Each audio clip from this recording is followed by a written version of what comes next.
അവശ്യ വസ്തുക്കളുടെ ദൗർലഭ്യം മൂലം ജില്ലയിലെ നിർമ്മാണ മേഖല പ്രതിസന്ധിയിലെന്നും ഇതിന് ശാശ്വത പരിഹാരം കാണാൻ സർക്കാരിന് കഴിയുന്നില്ലെന്നും മുൻ Idukki DCC president advocate Ibrahimkutty Kallar.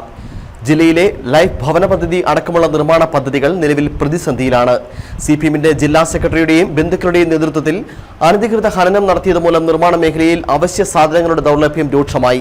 വിഷയത്തിൽ അടിയന്തര പരിഹാരം കാണാത്ത പക്ഷം ശക്തമായ പ്രതിഷേധ സമര പരിപാടികളിലേക്ക് കോൺഗ്രസ് നീങ്ങുമെന്നും ഇബ്രാഹിംകുട്ടി കല്ലാർ പറഞ്ഞു.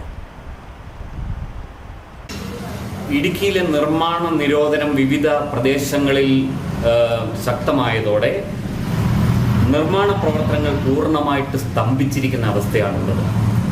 ഇടുക്കി ജില്ലയുടെ വിവിധ മേഖലകളിൽ ലൈഫ് ഭവന പദ്ധതിയിൽ വീട് അനുവദിച്ചവരുൾപ്പെടെയുള്ള നിർമ്മാണ പ്രവർത്തനങ്ങളും അതേപോലെ തന്നെ ഓഫീസുകളും അതേപോലെ തന്നെ മറ്റ് സമുച്ചയങ്ങളും എല്ലാം പണിയുന്നവരായിട്ടുള്ള ആളുകൾ പാറ ഉൽപ്പന്നങ്ങളും അതേപോലെ തന്നെ മണൽ ഉൽപ്പന്നങ്ങളും അടക്കമുള്ള എല്ലാ സാധനങ്ങളുടെയും ദൗർലഭ്യം കൊണ്ട് തേരാപ്പാര നടക്കുകയാണ്.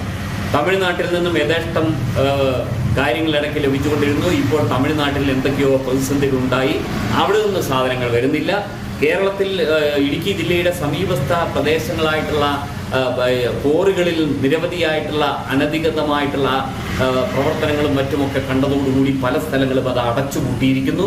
ഇപ്പോൾ ഫലത്തിൽ അതിൻ്റെ എല്ലാം തിക്ത അനുഭവങ്ങൾ ഫലങ്ങൾ ഈ ഇടുക്കി ജില്ലയിലെ ജനങ്ങളാണ് അനുഭവിക്കുന്നത്. ഒരു ലോഡ് മണ്ണോ മണലോ പാറപ്പൊടിയോ മെറ്റിലോ കിട്ടാൻ കഴിയാതെ ജനം തേരാപ്പാര ഓടി നടക്കുകയാണ്. ഇവിടെ CPM-ന്റെ ജില്ലാ നേതൃത്വമടക്കമുള്ള ആളുകൾ, ഇടതുപക്ഷത്തിൻ്റെ ജില്ലാ നേതൃത്വമടക്കമുള്ള ആളുകൾ ഈ ജനങ്ങളുടെ ബുദ്ധിമുട്ടുകളെ സംബന്ധിച്ച് എന്തെങ്കിലും ഒരു വാക്ക് അവർ പറഞ്ഞിട്ടുണ്ടോ? ഇപ്പോൾ ഈ പറയുന്ന പ്രവർത്തനങ്ങളും കാര്യങ്ങളും എല്ലാം കൊണ്ട് ഉപദ്രവം ജനങ്ങൾ ഏറ്റുവാങ്ങുന്നത് CPM-നെ കൊണ്ടാണ്.